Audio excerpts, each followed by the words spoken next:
Ya, ini yang harus menjadi perhatian juga ya, pemeriksaan PPDN di Gilimanuk agar lebih diperketat lagi ya untuk masyarakat yang ingin berkunjung ke Bali atau masuk ke Pulau Bali. Iya, jadi tidak ada kekhawatiran lagi, apalagi kan sekarang di masa pandemi ini tentu kekhawatiran pasti selalu ada ya kan, apalagi khususnya untuk para lansia ya kan. Nah, ini dia seperti kata Santi tadi ya.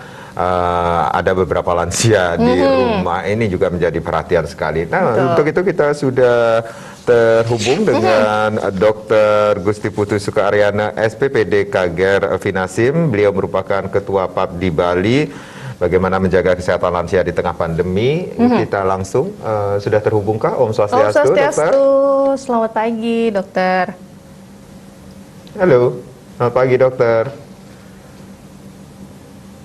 Ya, kita masih berusaha menghubungi Dr. Gusti Putu Sukaryana, nggih. Om Swastiastu, selamat pagi, Dokter. Mungkin sudah bergabung? Ya, sepertinya sudah. Halo, selamat pagi. Halo. Selamat pagi, Dokter. Bersemangat ya, Dokter, pagi hari ini. Ya, pagi. Selamat pagi. Waduh, ini kenceng banget ini intonasi dokternya. Habis olahraga, Dok? Lagi olahraga nih. Wah, olahraga keren. di rumah sambil menyaksikan seputar Bali pagi akhir pekan Oh, ya. itu backsoundnya keren tuh.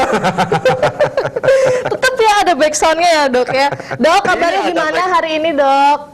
Sehat. Ya, langsung kare, sehat selalu. Mudah-mudahan terus kita sehat semua ya. Iya, Iya, pastinya, Astungkara. Dok, ini kayaknya dokter di luar, Dok. Jangan di tengah jalan ya, Dok, ya bahaya.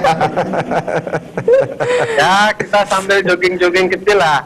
Oke. Jogging santai ya hari ini nah, ya. Dok, ini kan kita mau ngambil sebuah topik bagaimana menjaga kesehatan lansia di tengah pandemi. Betul. Di rumah Karang juga ada lansia, di rumahnya Santi juga ada lansia, seperti itu ya. Itu yang menjadi kekhawatiran kita di tengah pandemi saat ini, Dok. Nah, yang menjadi pertanyaan, tapi sebelumnya kita mau ngomongin tentang PAPDI dulu deh, Dok. Oh iya, benar. PAPDI Bali ini, dokter sebagai ketuanya gimana? Apa yang ini, Dok, tentang PAPDI ini sendiri yang harus diketahui oleh masyarakat, Dok? Baik, terima kasih. Saya dari PAPDI Bali. PAPDI itu adalah perhimpunan dokter spesialis penyakit dalam Bali. Jadi kalau dalam hal COVID ini memang ya kita memang terlibat banyak ya. Jadi spesialis penyakit dalam, paru, kemudian beberapa dari anestesi dan dokter lain adalah merupakan sangat terkait dengan pelayanan COVID saat ini. Berarti selama pandemi ini dari PAPDI sendiri juga bekerja lebih ekstra lagi ya, Dok ya? Ya, sudah barang tentu kita banyak sekali agenda rapat dan lain sebagainya karena programnya baik dari segi pencegahan maupun sampai penanganan di rumah sakit kita ikut terlibat semua ini. Oke, sebagai garda terdepan dalam penyebaran dalam artian di COVID-19 ini sendiri, Dok, ini sudah divaksin apa belum, Dok? Ya. Gimana, Dok? Saya baru vaksin ini. Wah, mantap. Ini dokternya gemeteran nggak yang mau vaksin? Vaksin. Iya, nggak ada efek samping kan, Dok, ketika divaksin? Enggak lah, aman, tenang saja. Karena memang ya vaksin ini kan ya istilahnya memang kalau mau mengeradikasi atau menghilangkan sebuah penyakit, maka vaksinasi adalah merupakan jalan keluar. Kalau enggak, ya muter-muter terus nanti ini. Nah, itu yang harus diketahui oleh masyarakat ya, Dok ya, bahwa mungkin setiap orang ada efek sampingnya sedikit aja, nggak begitu keras ya. Tapi dalam artian manfaatnya lebih banyak daripada efek samping yang dirasakan. Aman, seperti itu ya. Manfaatnya jauh lebih besar. Efek sampingnya itu kecil, itu biasa kecil lah. Kalau memang cuma sakit, kadang panas sedikit, itu efek yang tidak bermasalah. Sudah biasa ya, Dok ya. Dok, biasa, ini kita ngomongin tentang lansia nih, Dok. Lansia usia 60-an tahun ke atas ya, Dok ya. 50 ya, Dok ya? Sudah termasuk lansia nggak, Dok? Ya, 60 tahun ke atas, kalau ya 50 ya pralansia. Oh, pralansia. Tua pralansia, nenek udah lansia ya. Dok, kita ngomongin bagaimana caranya protokol kesehatan untuk lansia kita yang saat ini kita ada di rumah kita, di lingkungan kita, Dok. Sebenarnya kan sama saja ya, karena kan virusnya sama, dia akan menyerang dengan cara yang sama baik pada usia dewasa, anak-anak maupun usia lanjut. Jadi protokol 3M tetap dilaksanakan. Hanya kesulitan kita bagaimana cara mensosialisasikan pada usia lanjut yang kadang-kadang karena kemampuan daya ingatnya, penurunan pendengarannya, itu yang kadang-kadang kan perlu ekstra khusus untuk menjelaskan bahwa 3M ini penting, ya. Kenapa itu penting? Karena mencegah pasti jauh lebih bagus daripada mengobati, terutama untuk lanjut usia. Karena lanjut usia memang tidak banyak yang terkena ya, misalnya dalam arti jumlah, karena mereka kan mobilitas tidak tinggi. Ya. Tetapi begitu mereka kena, itu cenderung parah, cenderung berat. Dan angka kematiannya sangat tinggi, hampir 50% kalau untuk lanjut usia. Itu coba dibayangkan sekarang angka kita tuh menunjukkan seperti itu. Jadi justru saya lebih khawatir dengan usia lanjut sebenarnya. Iya. Dan ini adalah peran kita semua, bukan cuman orang tuanya, tapi justru dewasa dan anak-anak ini yang menjadi sumber penularan buat mereka yang sebenarnya harus hati-hati. Apalagi kalau di rumah tuh ya ada nenek-nenek juga penurunan dengarnya juga ini ya sudah menurun gitu ya daya dengarnya. Susah dikasih taunya dan bahkan nenek pun sekarang lagi nggak tahu nih ini situasinya lagi seperti apa. Yang ada kita dianjurkan untuk memakai masker aja kayak gitu. Nah, Dok, seperti dokter sampaikan tadi ini kesulitan mengedukasinya.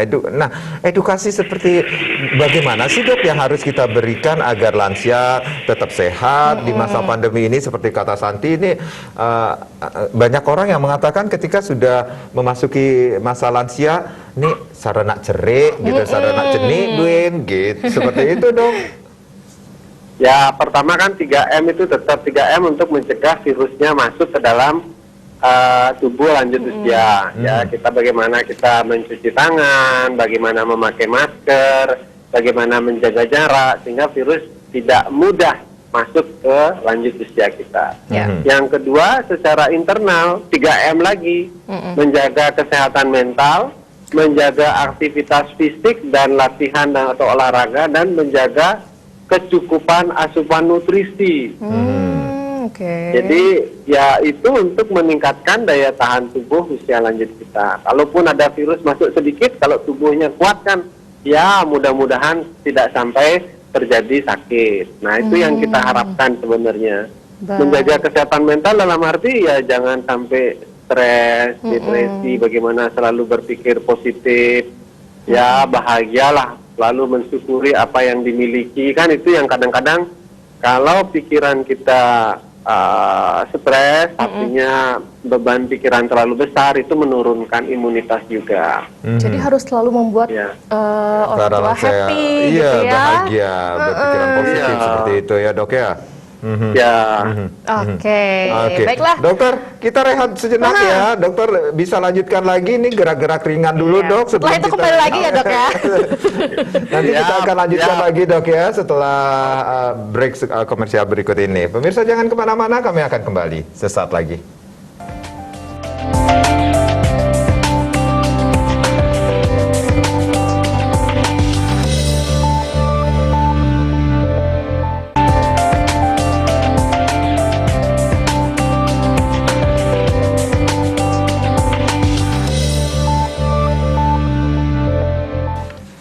Ya, terima kasih Anda yang baru saja bergabung bersama kami di Seputar Bali Pagi Akhir Pekan. Masih bersama kami tentunya berdua yang akan memberikan beberapa informasi lainnya. Sebelum kita lanjutkan lagi perbincangan bersama Dr. Gusti Putu Suke Aryana bagaimana menjaga kesehatan lansia di tengah pandemi. Nah, pemirsa, cuaca ekstrim yang terjadi dalam beberapa hari terakhir harus diantisipasi dini oleh masyarakat dan pemerintah. Aparat desa dinas dan desa adat diminta berkoordinasi dengan Badan Penanggulangan Bencana Daerah BPBD dan Dinas Lingkungan Hidup dan Kebersihan DLHK. Salah satunya terkait keberadaan pohon-pohon besar yang belum dipangkas. Ketua Komisi 4 DPRD Badung yang juga Bendesa Adat Pecatu Made Sumerte mengatakan cuaca ekstrim sangat berpotensi menimbulkan angin kencang dan bencana. Kondisi ini masih berpotensi terjadi ke depan sesuai prediksi yang disampaikan BMKG. Ia menyarankan dinas terkait baik itu BMKG maupun LHK harus bergerak cepat. Apalagi di sejumlah desa seperti di Kuta Selatan masih banyak terdapat pohon besar dan tinggi yang dikeramatkan. Cuaca ekstrim bisa membahayakan lingkungan jika terjadi pohon tumbang. Dinas terkait seperti BPBD dan Dinas LHK disarankan melakukan pemetaan di desa yang ada pohon tinggi. Aparat desa dinas atau desa adat juga diharapkan berkoordinasi untuk langkah yang akan diambil terkait keberadaan pohon-pohon tinggi. Pencegahan ini sangatlah penting agar tidak sampai terjadi korban. Seringkali terjadi pohon tumbang yang menimpa pelingkih. Selain itu, dinas terkait bersama pemerintah di kecamatan agar melakukan edukasi ke masyarakat terkait pencegahan bencana ini. Ketika terjadi bencana, mereka sudah siap dengan langkah-langkah yang dilakukan. Sugiadnyana dan Pos melaporkan. Nah, itu dia ya tentang cuaca ekstrim tentunya yang sekarang-sekarang ini terjadi. Cuaca juga mempengaruhi kondisi daya tahan tubuh kita Iya, pastinya betul ya. sekali. Oke, kita masih bersama Dokter Igusti Putusuka Aryana. Dok, masih bergabung ya? Apa dokternya lagi jogging gitu ya? Kita masih tetap mencoba menghubungi dokter. Halo, Dok. Baik, sebelum kita tersambung, ini kalau ngomongin tentang cuaca, ini juga benar-benar ekstrim ya. Betul. Banyak yang mengatakan nih hujannya awet banget, nih kayak pakai formalin ya dari pagi sampai sore. Tapi kalau tadi pagi kayaknya syukurnya nggak ada hujan, tapi cuaca tetap mendung, masih mendung. Ada sih sekilas ada sinar matahari, kemudian ditutupi mendung lagi seperti itu. Itu yang membuat kita ngomongin tentang kesehatan lansia ya, bukan hanya lansia tetapi kita semua juga. Iya, kita semua juga ya. Baik. Dan apalagi itu, kalau di rumah ya, Karang ya, kalau ada nenek nih ya, sangat sensitif dengan cuaca dingin, pasti langsung sesak, terus keluar batuk. beberapa penyakit-penyakit flu. seperti itu ya. Benar. Jadi benar-benar di saat situasi seperti ini, apalagi ditambah dengan pandemi, itu kita benar-benar harus menjaga kesehatan kita. Baik, sudah terhubungkah dengan dokter? Halo? Sudah, selamat Oke. Dok. Kita lanjut lagi ya, Istirahat Dok, sebentar ya. Dok, kita akan lanjutkan lagi ngobrolnya tentang menjaga kesehatan lansia di tengah pandemi ini sendiri. Baik. Oke, nah Dok, tadi kan kita sudah membahas nih ada berita tentang cuaca ekstrim yang terjadi saat ini ya Dok ya. Apalagi cuaca kan sangat menentukan banget ya daya tahan tubuh kita. Kalau di saat kayak gini pasti daya tahan tubuhnya juga menurun, apalagi para lansia nih. Nah, ini gimana Dok untuk tetap menjaga para lansia yang ada di lingkungan sekitar kita di saat cuaca seperti ini, kemudian pandemi seperti ini gimana nih double perlindungannya gitu. Oke.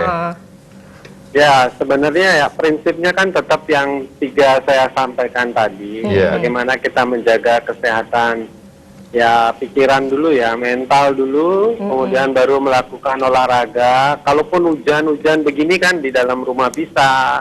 Nanti pas ada sinar matahari kita bisa berjemur sambil sedikit senam dan lain sebagainya. Itu mesti rutin dilakukan karena itu sangat besar peranannya. Di samping menjaga nutrisi. Nah, memilih makanan yang sehat pada kondisi begini ya, minum yang hangat, jangan lagi kondisi begini minum es dingin terlalu manis.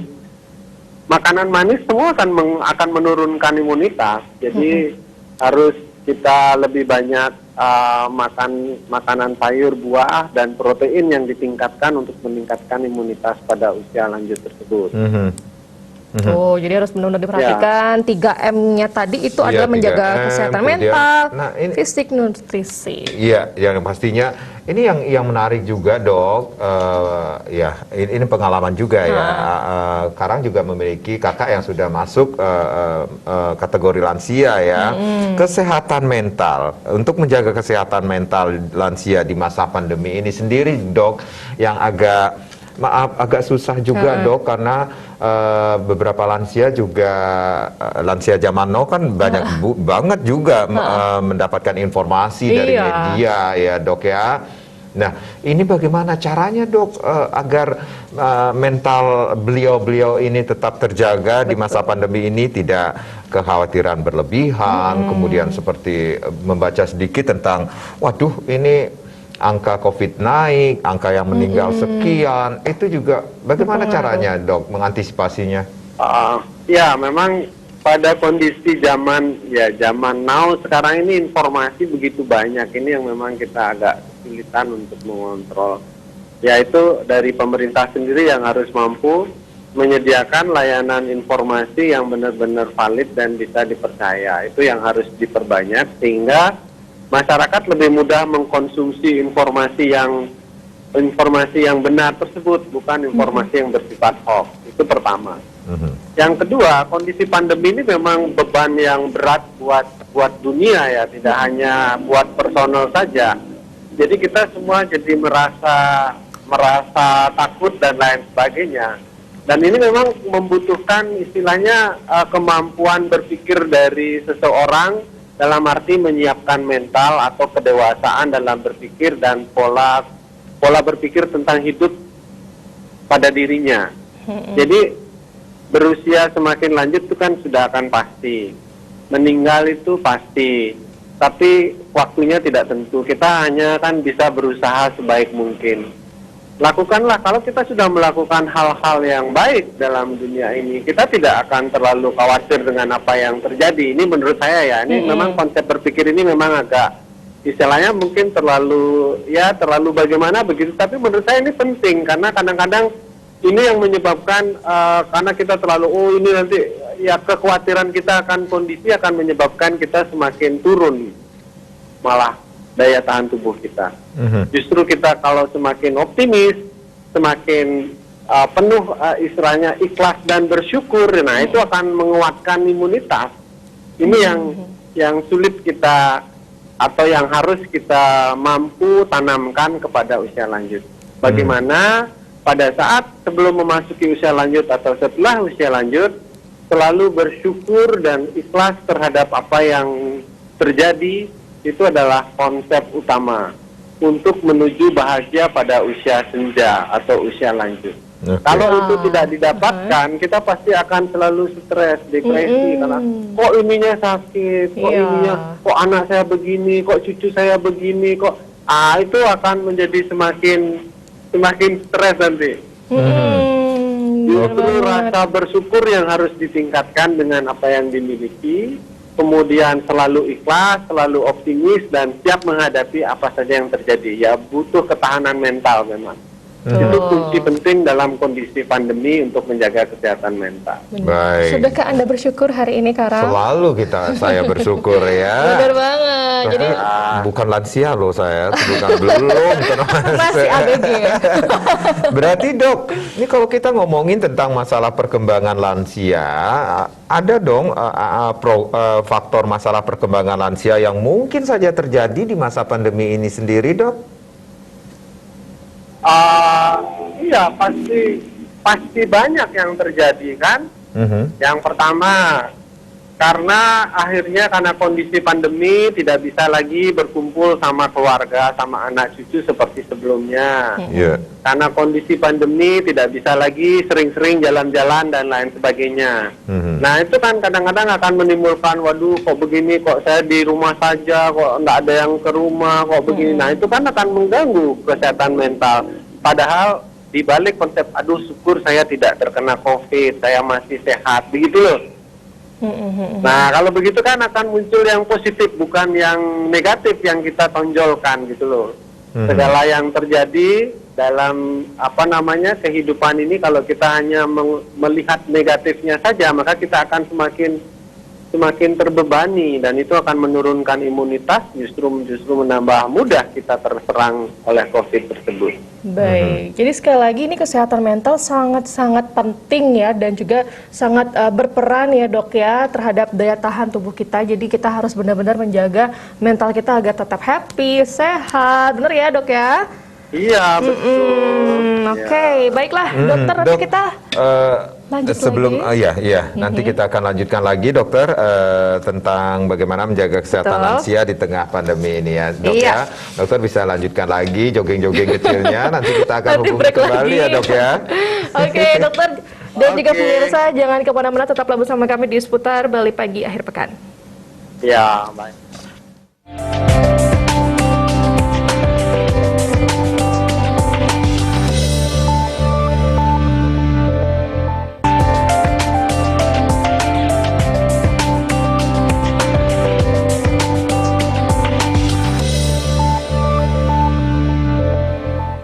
Baik, terima kasih Anda masih bersama kami di Seputar Bali Pagi akhir pekan. Kita gangguin lagi nih dokter yang lagi jogging.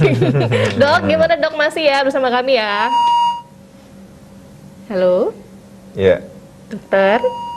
Oke, kita masih berusaha untuk menghubungi dokter ya. Berarti kesehatan mental sekali lagi seperti kata dokter tadi perlu sekali ya di masa pandemi ini untuk para lansia ya yang ada di seputaran kita seperti itu ya. Tetap bersyukur, ikhlas seperti itu ya. Tapi ngerasa nggak sih setelah pandemi ini kita lebih ngerasa bertambah lagi rasa syukurnya ya kan? Kita masih bisa, untuk yang masih bekerja gitu ya, kita masih bekerja, kita masih diberikan kesehatan, terus lingkungan sekitar juga semuanya pada lingkungan yang positif gitu. Jadi lebih merasa bersyukur aja di saat-saat seperti ini. Kita masih punya keluarga yang tentunya saling mensupport. Yang pastinya tetap mengikuti protokol kesehatan, jangan panik berlebihan, itu yang terpenting ya San ya. Betul, mungkin apalagi sekarang susah banget kontrol ya, karena kita setiap hari itu selalu memegang handphone, sosial media, dan rata-rata ini semua sumbernya dari sana. Baik, sudah terhubung dengan Dr. Gusti Putu Sukaryana. Halo dok. Selamat pagi. Iya, kita masih kembali lagi dok. Kembali lagi, break dulu nih joggingnya. Ini sesi yang terakhir dok, kita gangguin dok. Oke dokter, nah ini kan dari tadi kita membahas tentang kesehatan mental dan juga bagaimana caranya supaya menjaga agar daya tahan tubuh tidak menurun ya, salah satunya dengan itu tadi. Kemudian nih dok, nah sekarang kan di saat pandemi kayak gini nih, mungkin ada cara-cara khusus nggak sih dok untuk penanganan COVID-19 pada lansia dan mungkin pada lansia yang akan memeriksakan dirinya ke dokter, itu ada penanganan khususnya sendiri nggak sih? Untuk lansia yang dengan COVID? Iya dok. Lansia dengan COVID kalau kita di rumah sakit penanganan tidak ada yang khusus sekali, tapi memang cenderung lebih berat kondisinya, begitu saja sih. Jadi nanti sudah barang tentu penanganan disesuaikan dengan kondisi. Tidak ada yang khusus, mana lansia, mana yang muda, mesti diapain, tapi ditentukan oleh seberapa derajat berat COVID yang terjadi, komplikasi yang ada, dan penyakit-penyakit lain yang menyertai. Karena lanjut usia kan kadang-kadang ada diabetes, ada dan lain-lain.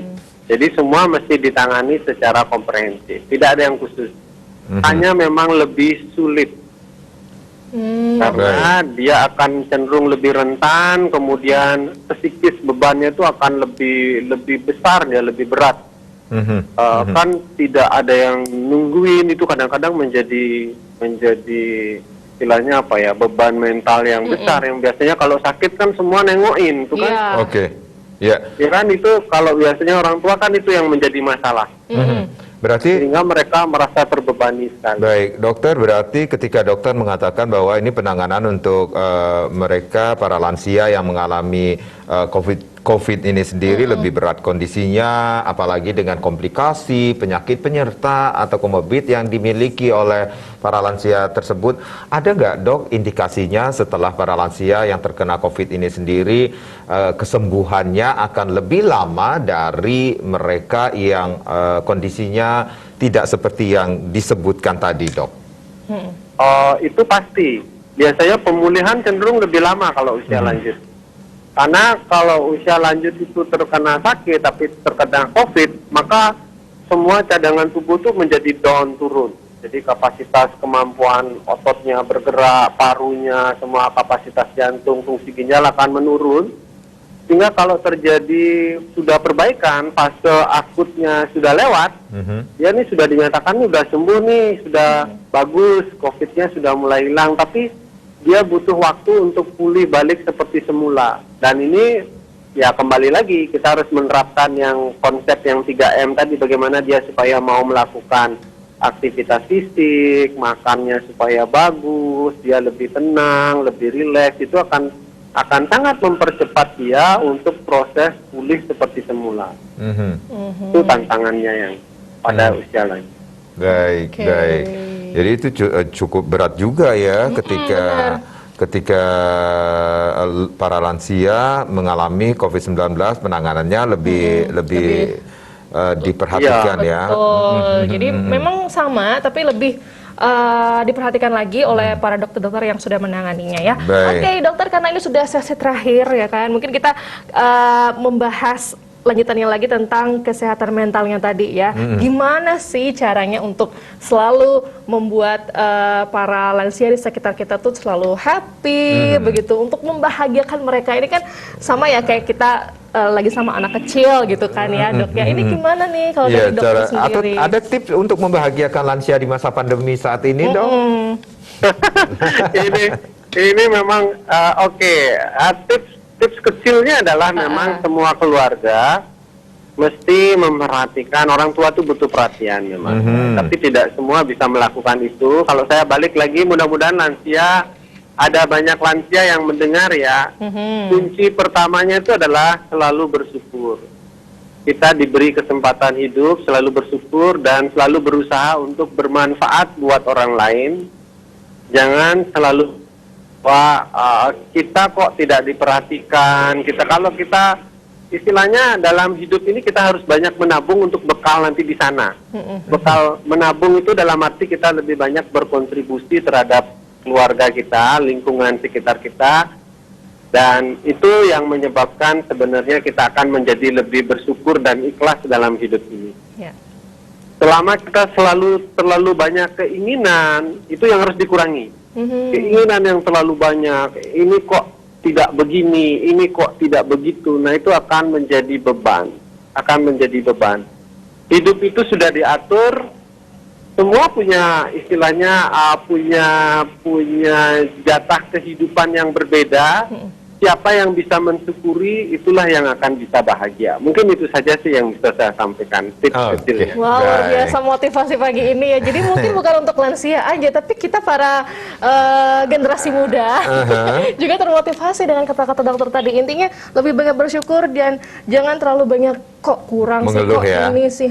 Ya dok ya? Oke, dokter, terima kasih dokter.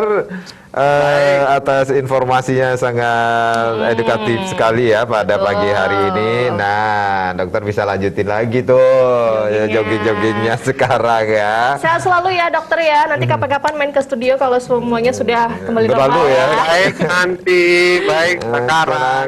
Oke, terima kasih dokter. Terima kasih sekali lagi. Baik, Dokter Igusti Putu Sukaryana SPPD Kager Finasim sekaligus Ketua PAPDI Bali tentunya sudah memberikan informasi, tips-tipsnya bagaimana merawat atau menjaga kesehatan lansia di tengah pandemi ini. Dia tetap melakukan 3M, kemudian ada 3M lagi tambahannya tadi. Kesehatan mental juga, cakupan nutrisi juga, istirahat yang terpenting, olahraga sedikit ya. Oke.